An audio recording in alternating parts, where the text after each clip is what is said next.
அதே மாதிரி நாளைக்கு திரு ஓபிஎஸ் தான் நம்பர் 2. கலைஞர்கிட்ட வந்து பேராசிரியர் இருந்த மாதிரி ஸ்டாலின்கிட்ட வந்து இவர் தான் இருக்க போறார் அப்படின்னா அது டிசிஷன் சரியா தான் இருக்க போகுது. நாளைக்கு எல்லாமே ஓபிஎஸ் இல்லாமல் அங்கே எதுவுமே நடக்க மாட்டேதுப்பா.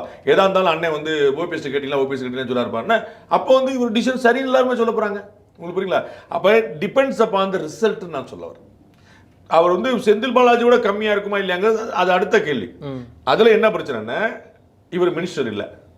ஸோ அரசு நிகழ்ச்சியில் ஒரு முதலமைச்சருக்கு அடுத்த சீட்டில் உட்கார முடியாது. கட்சி மேடையில் ஒரு நிகழ்ச்சியில் 2 நிகழ்ச்சியில் உட்கார முடியும், எல்லா நிகழ்ச்சியில் உட்கார முடியாது. கூட்ட நிகழ்ச்சியில் மேடையில் உட்கார முடியாது. உங்களுக்கு புரியுங்களா? அப்படி வந்து அது லேயர் மாறும். கவர்மெண்ட் ஃபங்க்ஷன்னா மேடையில் உட்கார முடியாது.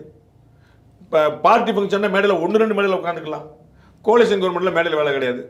அப்படி வந்து அது வந்து எதை பொறுத்து நாளைக்கு அவர் திரும்பி எம்எல்ஏ ஆறாரு, நாளைக்கு அவர் திரும்பி மந்திரி ஆறாரு, தட் இஸ் செப்பரேட் கேஸ். அப்புறம் திரும்பி எகைன் புரோட்டோகால் எங்க வராருங்கிற பார்க்கணும். அது மாதிரி ஒன்னொன்றுமே இருக்கு. நம்ம வந்து இது வந்து சரியா போயிடுச்சா தப்பா போயிடுச்சாங்க it has passed a shock wave. அதுல வந்து குழப்பம் இல்லை. அதற்கப்புறம் சரியா தப்பாங்கிறது காலம் தான் சொல்ல முடியும்.